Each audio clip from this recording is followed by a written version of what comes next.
The opinions and views expressed by individuals during this broadcast are their own and may not be the opinions of this network, their group, or other organization they may be involved with.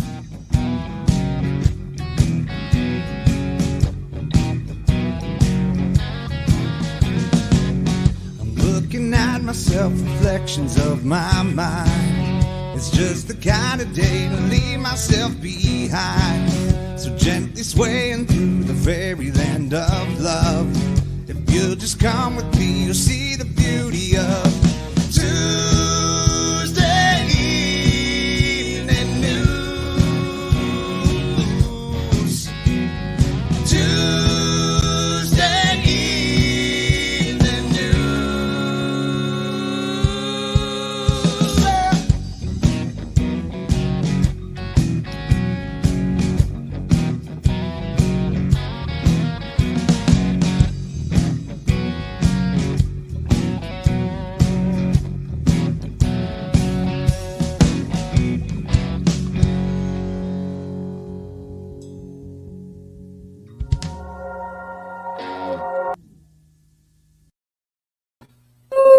Everyone, and welcome to the Psychedelic Reporters for this Tuesday, the 11th of June, episode 113, here on NOK Network, the video news podcast focused on psychedelic medicine being reported in mainstream media. Shout out to the guys in Dead Ringer from Kirkland Lake, Ontario for the awesome intro track, originally recorded by the Moody Blues, with some customized changes for our show.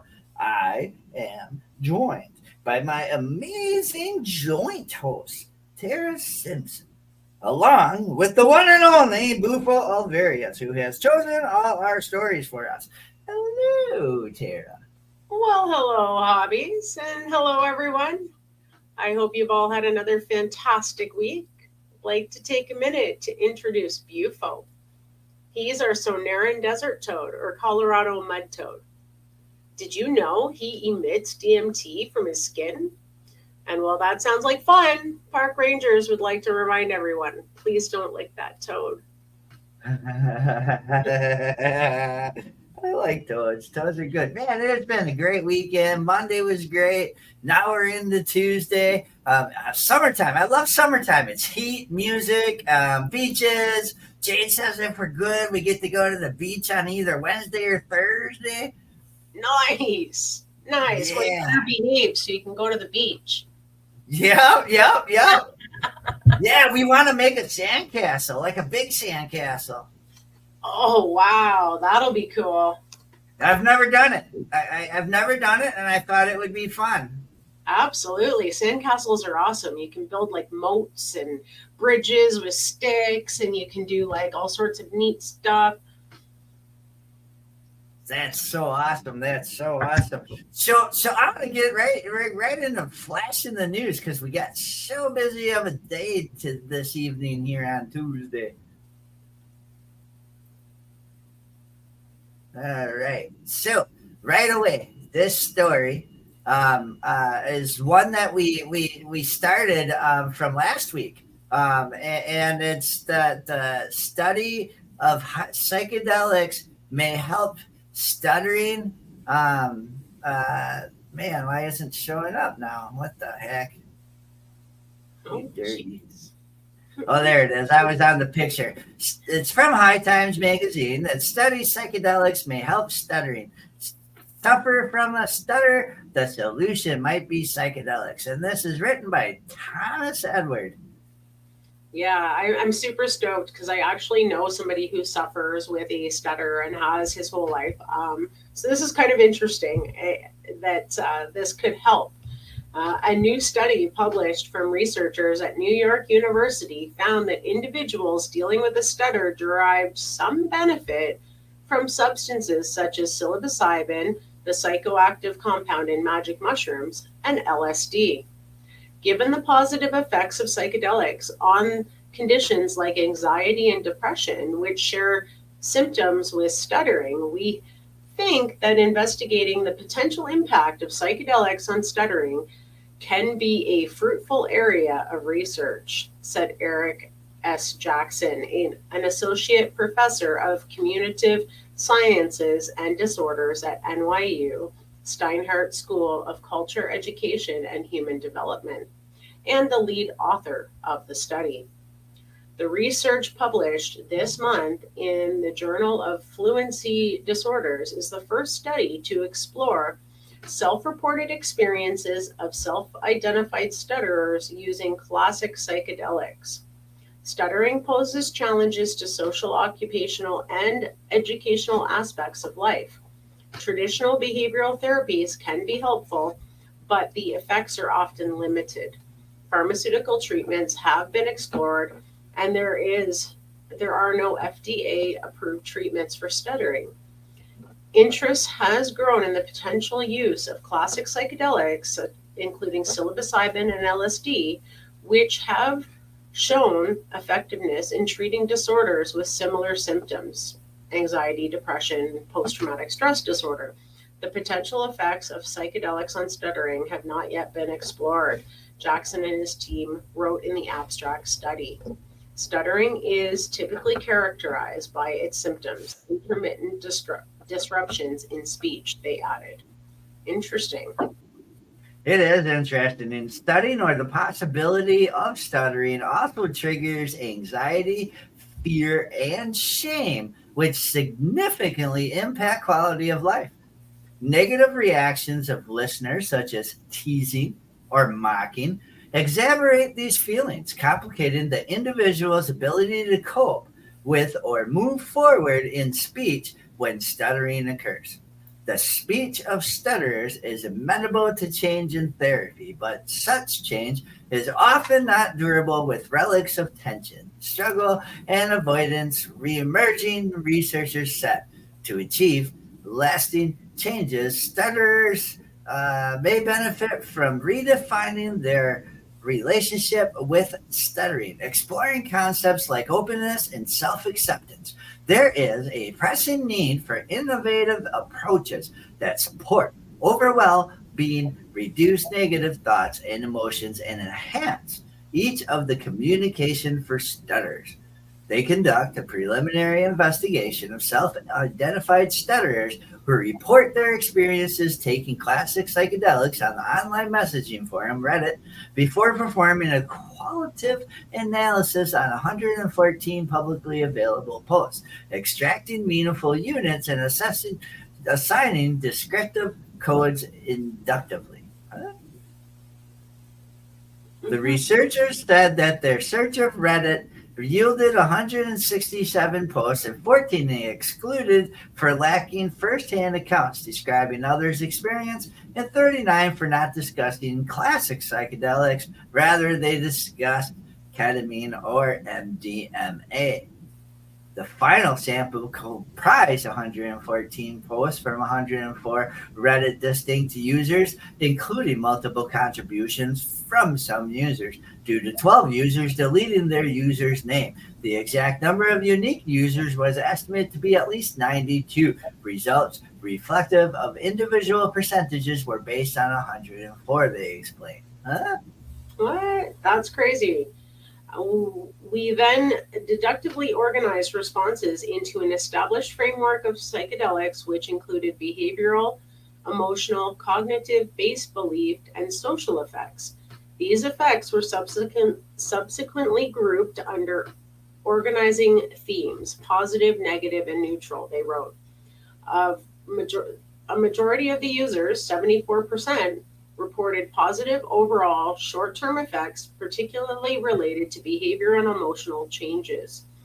Reduced stuttering and anxiety, but negative 9.6%, mixed positive and negative was 4.8.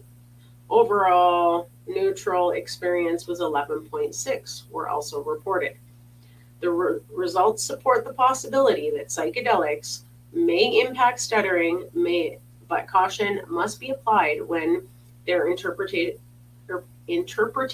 given the entirety uncontrolled research setting and potential adverse health effects of psychedelics as reported elsewhere.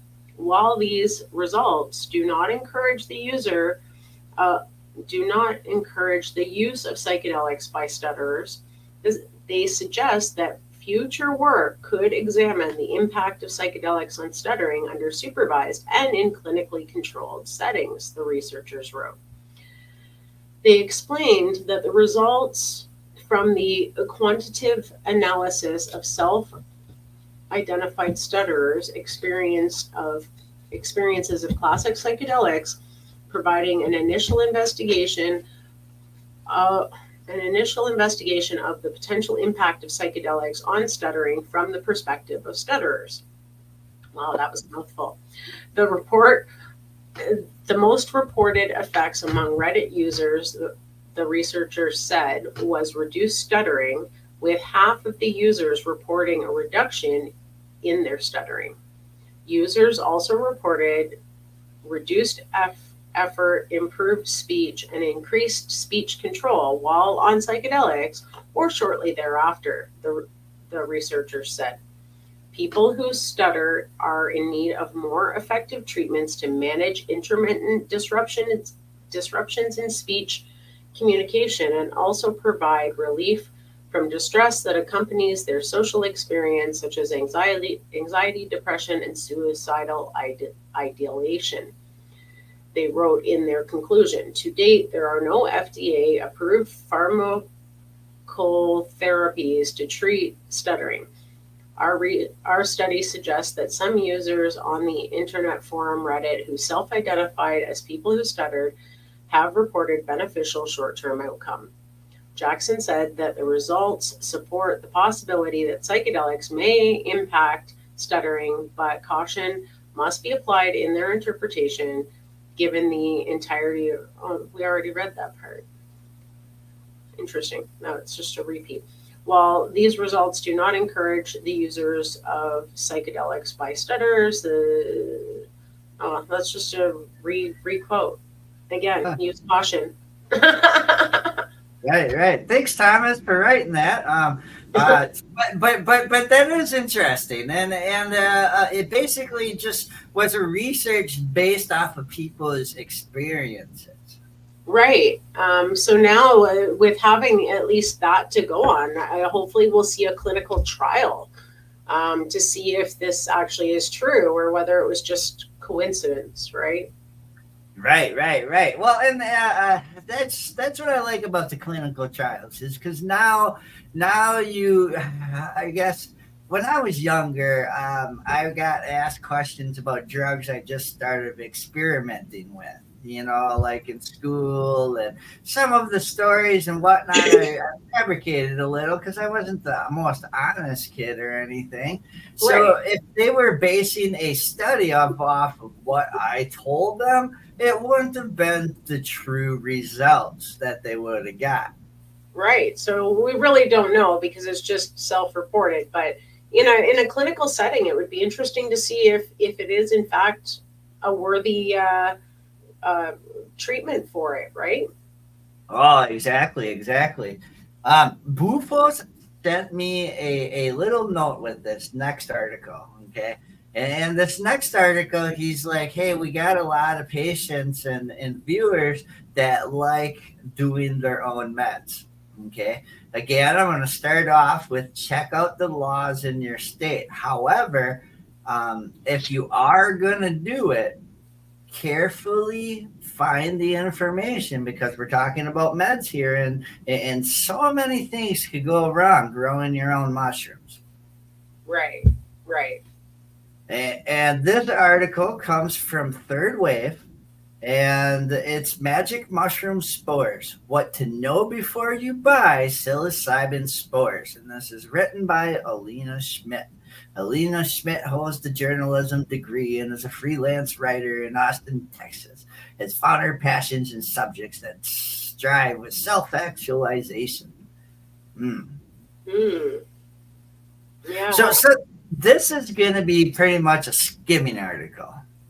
Okay, it got you. So magic mushroom spores exist in a legal gray area, as we said, check your local laws. However, cultivating mushrooms from psilocybin spores is largely illegal. So you got to kind of make sure you know what you're doing here. And it goes on to talk about what psilocybin spores are. So they're also known as magic mushroom spores. They're a reproductive seed of magic mushrooms. And again, the latter of which have been honored and feared throughout human history for their hallucinatory effects. Spores are a single cell carrying a set of chromosomes with all genetic information needed to reproduce a primary network of mycelium. Their thread-like underground network comprise mostly of the fungi's life cycle. So again, this is just basically about the genetics and how how they grow, but the types of spores is also very important.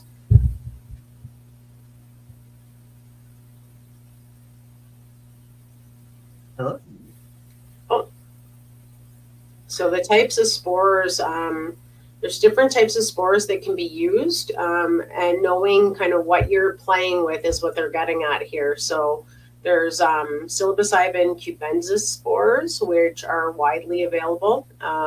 So your penis envy and golden teachers, those are, and your B plus, which is actually another one of my favorite strains, by the way. And again, each has its own unique characteristics, such as potency, size, and appearance. Then you have your Psilocybin cyanus spores. These are your wavy cap spores, and they're known for some high potency. They're also typically smaller in size than other magic mushrooms. So again, size doesn't always mean they're more potent, right? We've talked about this before. And they're often found growing in colder climates, such as the Pacific Northwest region of the United States. And then you have your Psilocybin, I can't pronounce these names, known as your Liberty caps. These spores are commonly found in Europe. They're also known for their potent effects. They're also typically smaller in size than other psilocybin spores and have distinctive shapes. And then you have your Psilocybe azurensis spores. These spores are known for their high potency and are typically larger in size than other magic mushroom spores. And they're found in the coastal regions, such as the Pacific Northwest region of the United States. Neato. Yeah, so when you order a spore, yes, you get a syringe or a liquid. So the syringe are oral syringes containing simple solution psilocybin spores suspended in water. Some cultures contain liquid or spores that are stored in microbiological growth medium to beget the mycelial phase of fungi development using nutrients like glucose and malted grain extract.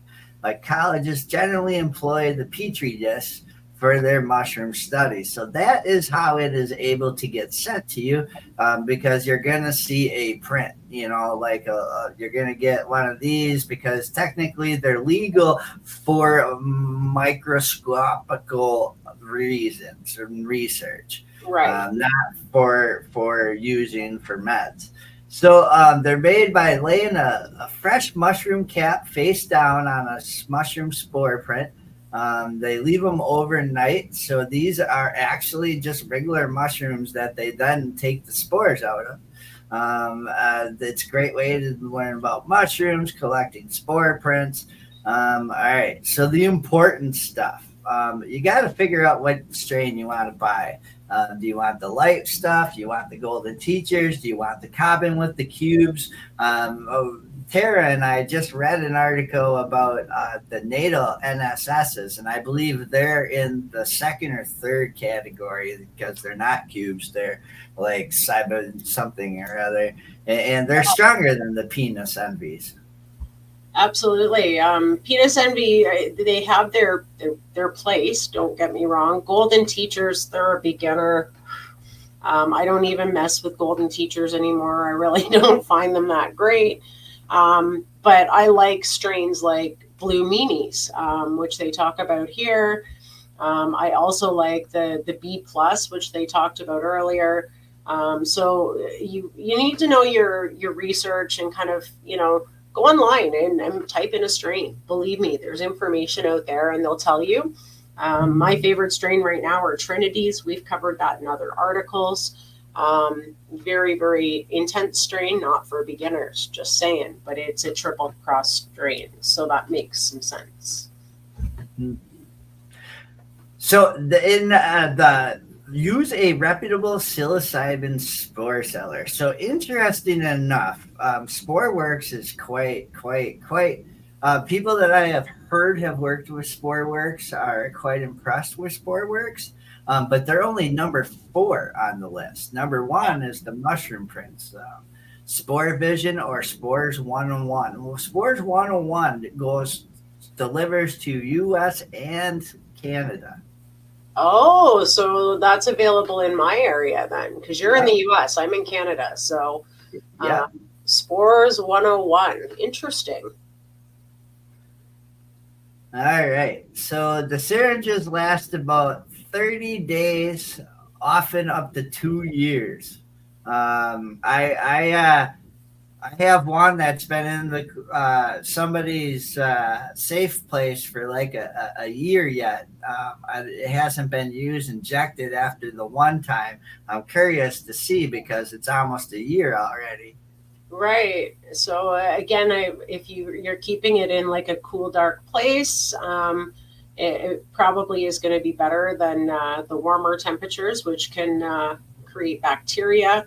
And it doesn't recommend freezing them because it can make them unstable. So, if you're going to keep your spore syringes, make sure you're keeping them in a cool, dark place, and away from children. You don't want them eating that sort of stuff.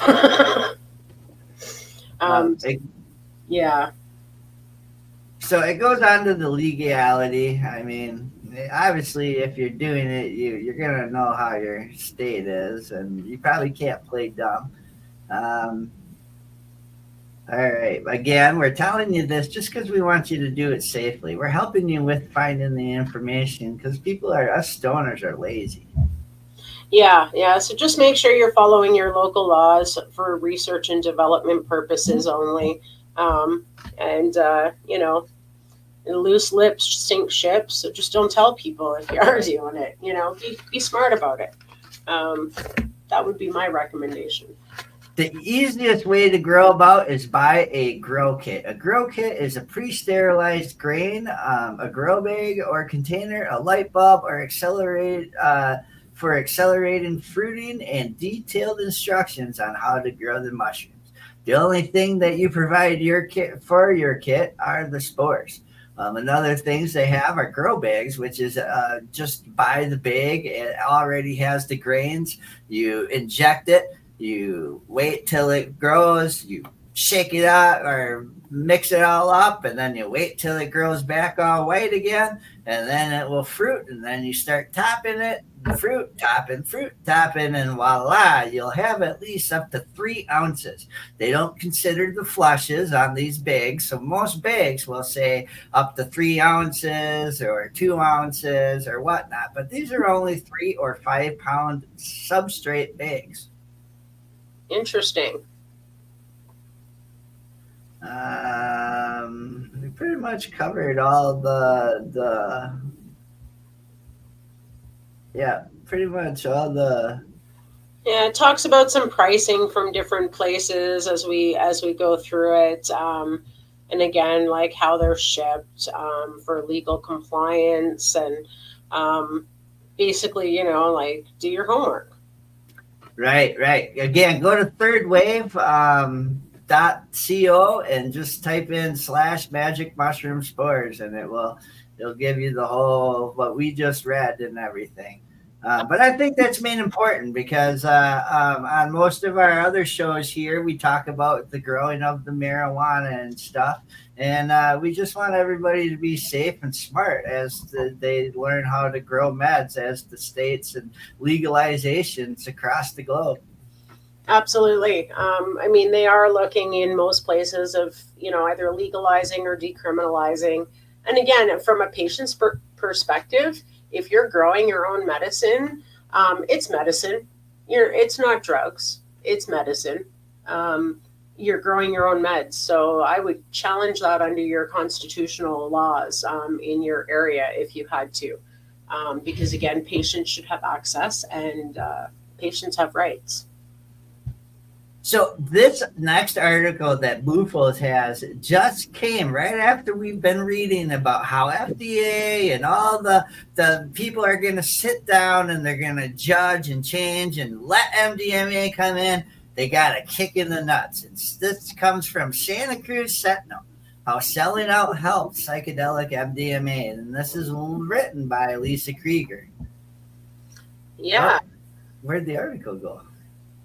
You got to click down below right there. Yep. All right. There you go. And then you got to click the article right there. Nope. There? Back up. See under state of homelessness? Yeah. So down below that is the picture of the guy on the boat. Whoop. Oh. Yeah. Okay. There All right. Click there. There you go. All right. I had the same problem.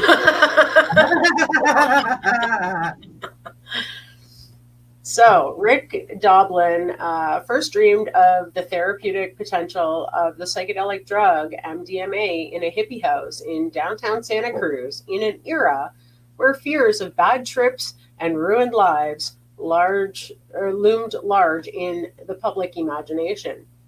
The first of a kind proposal to begin using the mind-altering drug MDMA as a treatment for post-traumatic stress disorder was roundly criticized Tuesday, a potentially major setback to psychedelic advocates who hope to win a landmark federal approval and bring the banned drug into the medicinal mainstream.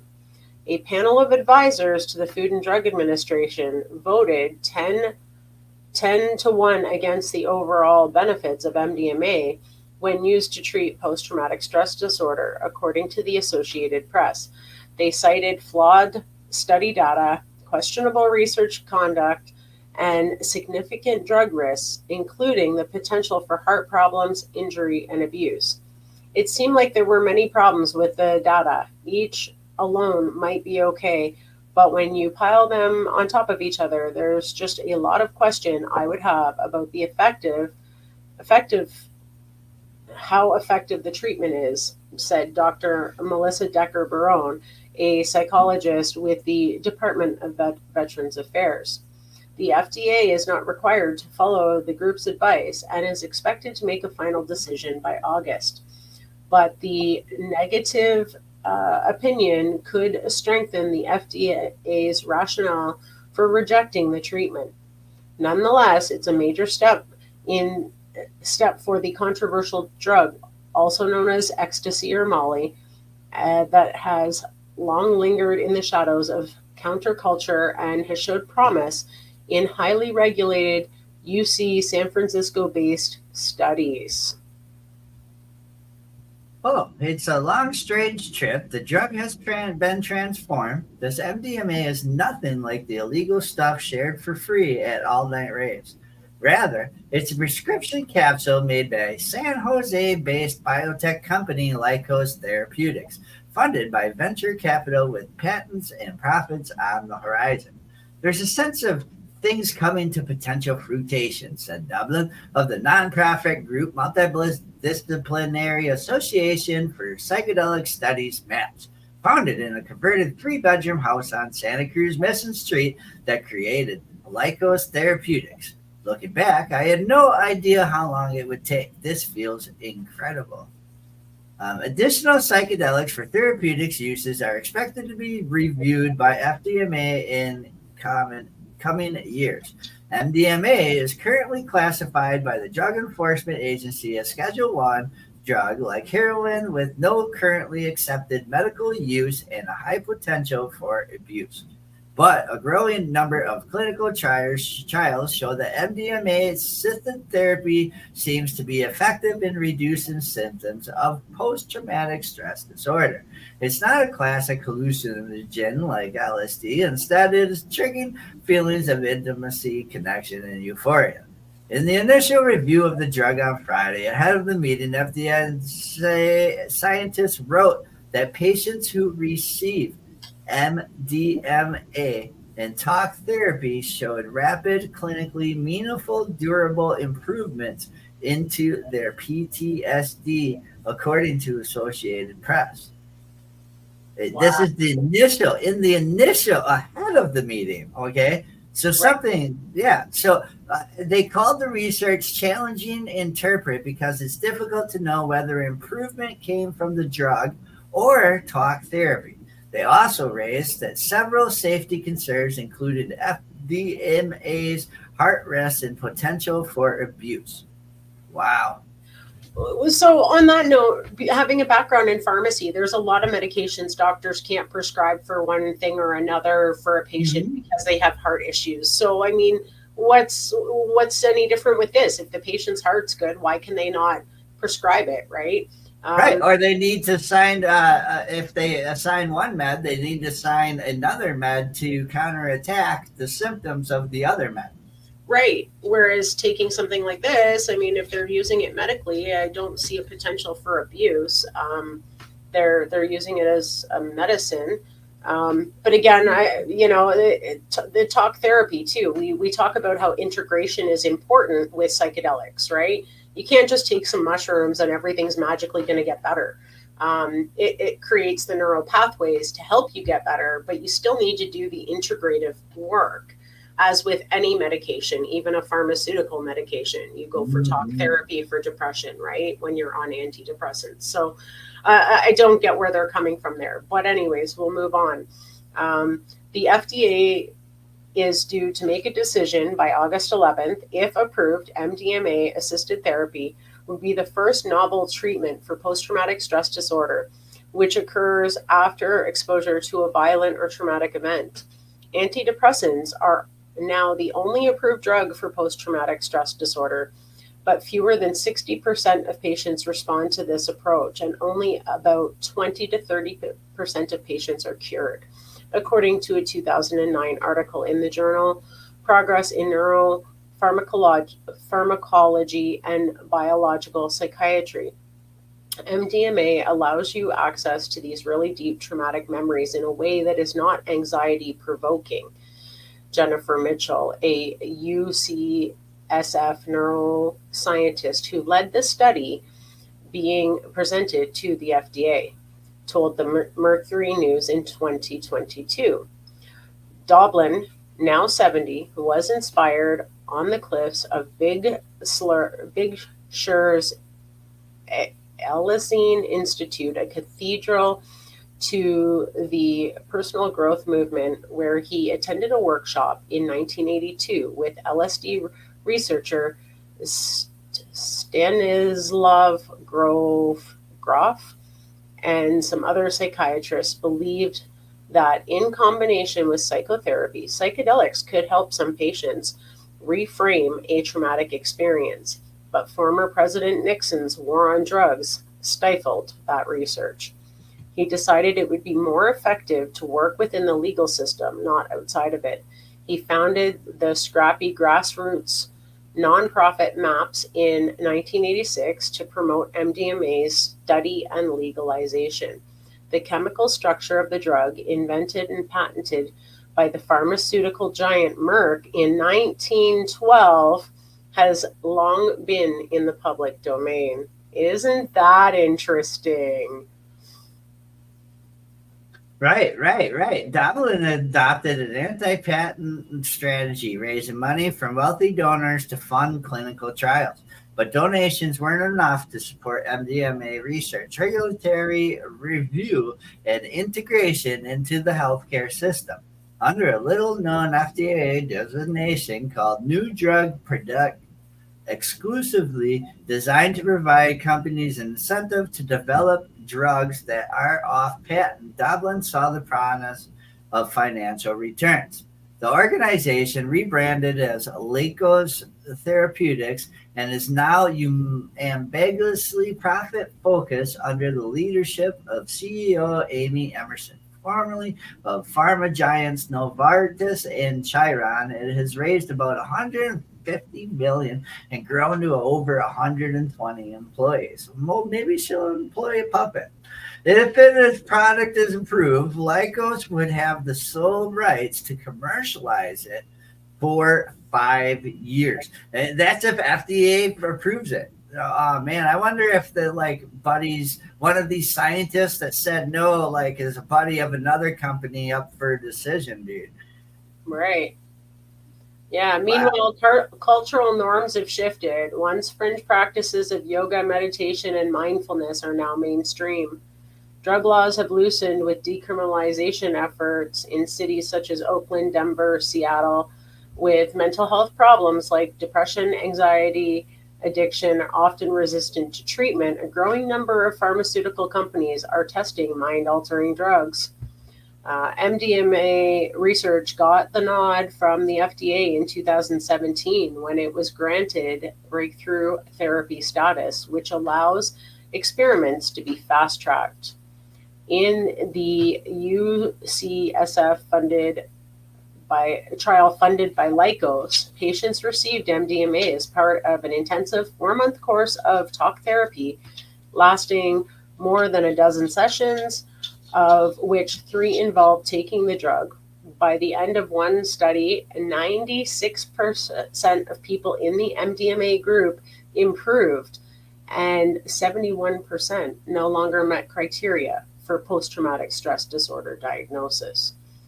One of those who took the placebo, of those who took the placebo, 69% improved and 48% no longer qualified for post-traumatic stress diagnosis. Wow. So again, less than half just with the talk therapy. But in criticism that could pose major obstacles to approval, FDA's staff analysis said there are flaws in the study because it was not truly blinded. Participants and therapists were able to figure out who got the MDMA versus the placebo. Well, no shit.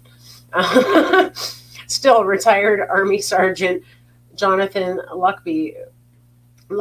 Lubecki, who lives in Washington, D.C., and was a trial participant, is convinced. After a year in Iraq, loud noises and people wearing backpacks triggered flashbacks, and he regularly woke up from nightmares in a cold sweat. He tried to take his own life 5 times between 2006 and 2013. MDMA tamed his symptoms. I thought it would be fun to do, and it might help for a month or 2, said Lubecki, 45. I was wrong. It was an effing miracle. There will be future chemical changes that improve the product, said Lykos spokesperson Carolyn Rigdon. This means that a patent for the drug, once symbolized the counterculture, is now on the horizon, protecting and extending a corporate exclusivity. The world of psychedelics is no longer charity, said Doblin. Once you have investors, then you have a balance to return to the shareholders, he said. We cleared the way to the FDA. Wow, that's a good article. That's something that's going to be we're going to see it for a couple of days now, because the true final say isn't until August 11th. Right. So now, everybody, all these articles are now going to be either pro or con or what.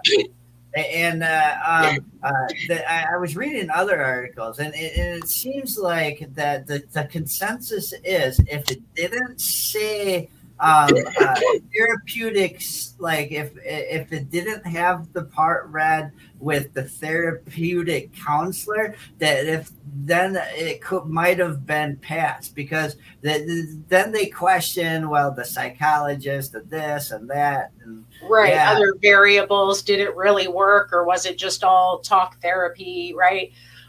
Again, integration with psychedelics is just as important as taking a pharmaceutical antidepressant and getting therapy. Some people improve, some people don't. So does the drug work, or does the talk therapy work, right? Or could it be a combination of both? And I think there is no cut or dry answer, and there is no miracle cure for everyone. But I think that there is promise in these psychedelics, and they need to at least explore it. With willing participants. And there's a lot of people who would be willing to relieve their symptoms. Right. Well, and I wonder how many other companies are going to try to get in before August 11th, because if these guys get the okay, then, I mean, they get the whole, like, shit and caboodle. So, I mean, this is like now it's like a money game, like they said. It's like all these companies are trying to get that approval first. Right. For something that was actually created and patented by Merck in 1912. So how is it, right? Like, so did Merck know this worked? And they were like, oh, we can't have well people. There's no money in well people. So let's just, how do you know, right? Like, it's been around. And now they're, going to patent it and profit off of it again. So it's some interesting finding. And now it is medication time. That's right. Time to pay some bills. So stay tuned for a word from some of our sponsors, and then we will return with more articles that Bufo has chosen, making mainstream media news. Hey, we'll be back in 4 minutes and 20 seconds here on the Psychedelic Reporters on NOK Network.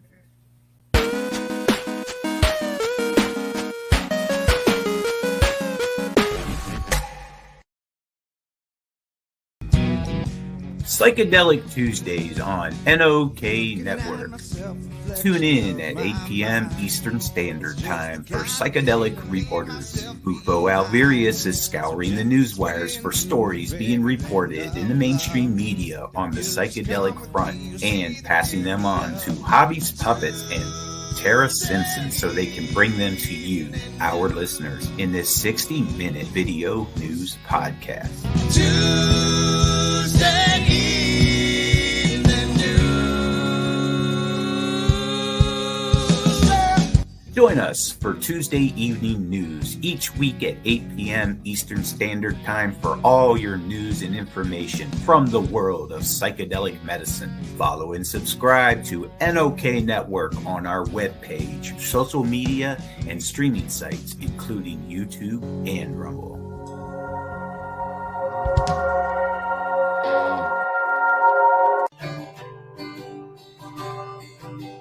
Peace, news, and views on NOK Network. Patients everywhere advocating cannabis evolution with Kim Cooper and Sir Steve O. Joint hosts interview people in the grassroots and corporate cannabis space across North America and beyond. Sit down with patients, entrepreneurs, lawyers, doctors, and others share their journey with this medicinal plant. So join us for Peace, News, and Views. Wednesdays at 8 p.m. Eastern Time, where all consumption is medicinal consumption on NOKnetwork.com. Follow and subscribe to NOK Network on social media and streaming sites including Facebook, YouTube, and Rumble.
Put it all away for 30 minutes a day on IWK. The IWK 710 Daily Sesh is a virtual gathering where consumers meet up for a toke and some laughs at 7 p.m. Eastern nightly. Oh crap! Where'd that go? I hit the button. Uh-oh. Well, welcome back. We are back from our medication session live on Psychedelic Reporters, where shit happens here on NOK Network. And we have another set of stories coming at you from the realm of psychedelic medicine. So let's get at it. I mean, I can play where it shut off. It's all good. Shit happens. Okay. All right. We're in the world of where shit happens. Okay. So psychedelics. Okay.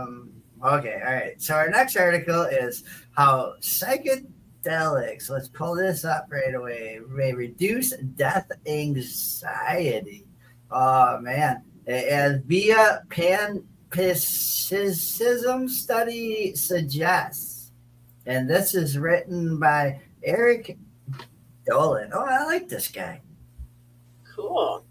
So psychedelic experiences can lead to a reduction in death anxiety, potentially through altering an individual's metaphysical beliefs, according to new research published in the journal Death Studies. The findings open new avenues for understanding how psychedelics may help individuals cope with existential fears. Psychedelic drugs have been an interest in therapeutic settings for their potential to improve mental well-being and reduce symptoms of mental health disorders. One particular area of interest is the ability of these substances to alleviate death anxiety, a profound fear of apprehension about one's mortality. Previous studies have suggested that psychedelic experiences can lead to a reduction in death anxiety by the mechanism behind this change are not well understood. The researchers aim to explore whether changes in metaphysical core beliefs about nature of reality and consciousness might be a key factor in reducing death anxiety following psychedelic use. Okay, there is a decent evidence that psychedelics can at least sometimes change people's attitudes towards death, said study author Sam Morton, an associate lecturer at the University of Wollongong. However, we don't know how much about why this is the case. We were interested in seeing how changes in death anxiety would relate to changes in metaphysical beliefs. As change beliefs, such beliefs as the nature of consciousness, are one route through which psychedelics might change death anxiety. The study involved recruiting 155 participants who had experienced significant psychedelic trips that felt altered their attitudes or anxieties about death.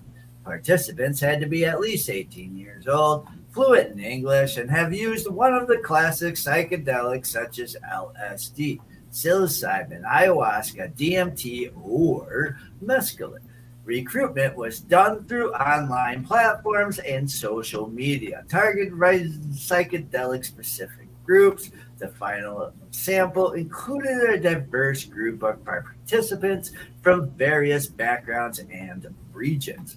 Participants completed an anonymous online survey where they provided demographic information, details about their lifetime use of psychedelics, and information about one specific significant psychedelic experience. They also answered questions about their beliefs and attitudes towards death 3 months before or after this experience. Wow. On average, participants reported a significant reduction in death anxiety following their psychedelic experience. While 81 participants experienced a decrease in death anxiety, 57 reported an increase and 17 reported no change. This variable variability suggests that while psychedelics can reduce death anxiety for many, they can also increase it for some. Participants showed a significant overall increase in non-physicalistic beliefs, which are beliefs that emphasize the separation of mind and body or the existence of consciousness beyond the physical world. Specifically, beliefs into ontological transcendentalism, an existence of another realm beyond the physical, and the non-naturalism, a unifying principle beyond material explanation, increased significantly. The strength of mystical experiences during the psychedelic trip was significantly correlated with reductions in death anxiety and increased non-physicalistic beliefs. However, psychological insight gained during the trip did not show the same relationship with changes in death anxiety. One of the most noteworthy findings was the correlation between changes in death anxiety and changes in belief in I can't pronounce that. Panphysicism, I think. Yeah. Psychism. Is, I don't know.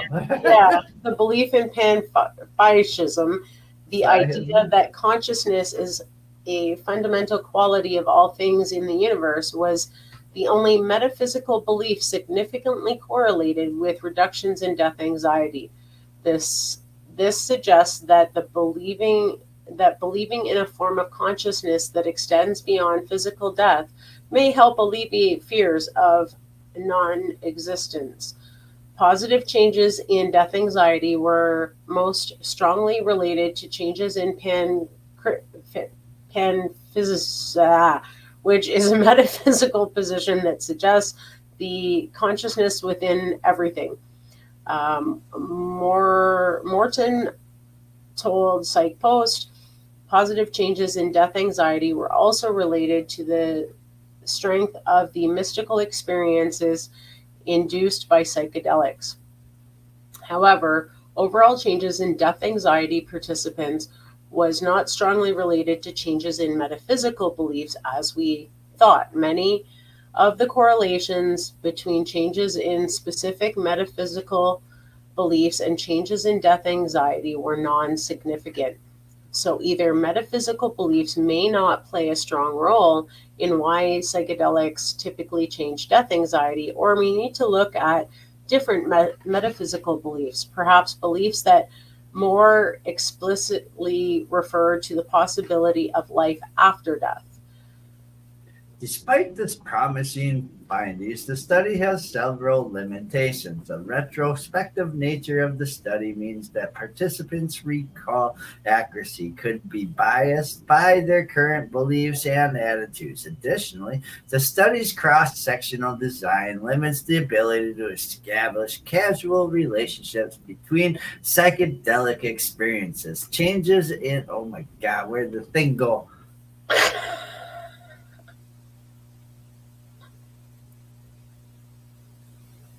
Okay, all right. All right, we are working on a few questions. Martin explained there is good evidence that psychedelic experience can change attitudes or towards death, but several questions remain. How do psychedelic experiences change attitudes towards death? How big an effect do they have? How enduring are the effects? Are different psychedelics better than others for reducing death anxiety? How often do psychedelics cause worsening of death anxiety? What aspects of the experience might be important for changes in death anxiety? And of course, we want to go deeper by trying to investigate the link between death anxiety and metaphysical beliefs using more comprehensive measures of mystical beliefs with large sample sizes, more robust methodologies. The study investigated relationships between changes in metaphysical beliefs and death anxiety following a spiritual or a significant psychedelic experience was offered by Sam G. Morton, Noah Barr, and Kayla Geis. Thank you again for this article. What a nice article. That was a great article. Do you think we got time for one more? Yeah, this next one, the High Times one, is really cool. All right, let's do this. I'll try not to hit any space bars or extra buttons again. Holy cow, what a rough day. All righties, here we go. Psilocybin surge. This is brought to us by High Times. Law enforcement data shows that seizure of shrooms have increased in nearly every major region of the country. And this is written by Ben Adams. Yeah, so this is a cool article. A study based on data collected by law enforcement agencies suggests the availability of illicit psilocybin mushrooms in the U.S. has significantly risen compared to prior years. This uptick in psilocybin seizures suggests that the mushrooms are now easier to find out on the street. That's fantastic news. Researchers at New York University uncovered a rapidly growing trend suggesting more Americans have access to psilocybin mushrooms. And as a list of potential medical benefits grow, published online in the Journal of Drug and Alcohol Dependency, the study analyzed 4,526 psilocybin seizure reports from 2017 to 2022 and categorized the annual number of confiscations and weight of seized mushrooms per state. The study shows that law enforcement seizures of psilocybin mushrooms in the UK or in the US skyrocketed from 402 seizures in 2017 to 1,396 in 2022. The total weight of psilocybin mushrooms seized also increased by 2,749% from the 226 kilograms, which is 498 pounds in 2017, to 844 kilograms, which is 1,860 pounds in 2022. Wow, that's a huge increase. Right. Drug seizures by law enforcement are also what the U.S. Drug Enforcement Administration uses to determine drug availability. The researchers noted that this data does not paint a clear picture of the exact amount of psilocybin in America, given all the people who elude the police and go undetected. Confiscation of psilocybin are up in nearly every region in the country that was analyzed. Researchers found significant increases of psilocybin seizures in all four regions: the Northeast, the West, the South, and the Midwest regions of the U.S., and shrooms are particularly growing in the popularity on the West Coast. We found that the number of shroom seizures and total weight of shrooms seized annually increased through 2022, and the greatest weight of shrooms seized was in the West, Joseph J. Palomar told the High Times in an email. Palomar, a co-author of the study and associate professor in the Department of Population Health at New York U's Langone Langone Health in Manhattan, he explained that the law enforcement data helps to explain how prevalent psilocybin is, but does not show the entire picture. It was impossible for the researchers, for instance, to determine if the shrooms were wet, dry, as police typically don't make that distinction. We don't treat drug seizures as an indicator of use, but rather more an indicator of availability, Palomar said. That might seem a bit counterintuitive at first because seizures literally remove drugs from the market, but we believe seizures only represent a small amount of drugs available. We believe the increase in shroom seizures indicates an increase in availability. Seizures are far from being a perfect indicator of availability, but it's still an important focus.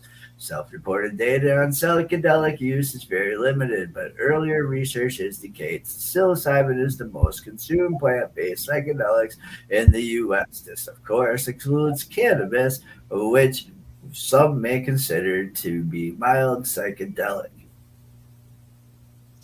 Wow. The prevalence of psilocybin use probably comes in waves, he said, with the waves taking place in the 1960s and so on. This time around, psilocybin research is focused on its potential medical benefits more than its harms, representing a sea change in the way psychedelic mushrooms are perceived. Starting with Denver, Colorado in 2019, numerous cities and the District of Columbia decriminalized psilocybin. At the state level, Oregon voters decriminalized psilocybin in 2020, followed by the entire state of Colorado 2 years later. Ketamine is another psychedelic that has recently risen in popularity in therapeutic settings, Palomar said. While it was restricted to Schedule 3 in 1999, a nasal spray was approved by the FDA in 2019, and now clinics in many states provide it. All drug trends seem to come in waves, and it's unknown whether its recent increase is being driven by positive media coverage of psilocybin research, but I strongly believe it's a factor, he said. I anticipate a similar situation with respect to ketamine. Recent increase in the use of hallucinogenics more broadly may be associated with increased coverage of their perceived therapeutic benefits based on recent increase in clinical trials testing psilocybin specifically in treating psychiatric conditions, researchers wrote. Major trials suggest psilocybin's efficacy in treating conditions such as major depressive disorder in particular, but also in treating conditions such as anxiety, post-traumatic stress disorder, and substance use disorder. The researchers in this study said that recreational users frequently take too much, causing dysphoria. Generally speaking, 3.5 grams of psilocybin is considered a large dose, and 5 or more is considered a heroic dose. Powerful, profound, and confusing effects can arise when people consume even just a few grams. However, researchers like Matthew W. Johnson, a professor of psychiatry and consciousness research at Johns Hopkins, suggested that heroic doses are needed for certain conditions. And I would agree with that statement.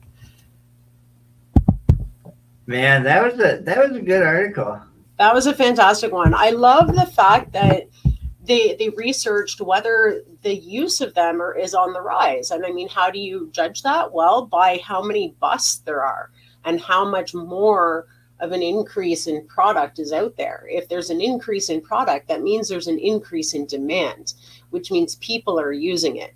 Not that, you should go around dealing drugs, people, just saying, that's not what I'm saying here. But the fact that they are that much more prevalent in these seizures is a sign that people want this. So let's give it to them. Let's let them be able to use them. They're using them for a reason. Oh, I agree. Well, thank you for joining us here on the Psychedelic Reporters on NOK Network and for tuning in to our video podcast on NOK Network's Rumble and YouTube pages, as well as our social media sites. We hope you've enjoyed your update on mainstream media coverage of psychedelic medicine advancements from around the globe. Many thanks to our sponsors and to my joint host, Tarra Simpson, and to Bufo Alverius for choosing the stories. and to Bufo Alverius for choosing the stories, and to you, our listeners, for joining each week on Psychedelics Tuesdays. We're going to finish our set of commercials before us puppets accidentally got too high, and then we're going to finish and hear from Den Rigger again from our Kirkland Lake on our way out. Thank you, and good night.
Put it all away for 30 minutes a day on IWK. The IWK 710 Daily Sesh is a virtual gathering where consumers meet up for a toke and some laughs at 7 p.m. Eastern nightly. Originally aired on InfoWikim social media pages, the IWK 710 Daily Sesh is now also podcasted on NOK Network. Rotating joint hosts bring you a variety of content during this 30-minute virtual smoke sesh. Take a break from the stresses in life and put it all away for 30 minutes a day on IWK. Podcasted nightly at 7 p.m. Eastern Standard Time on NOK Network.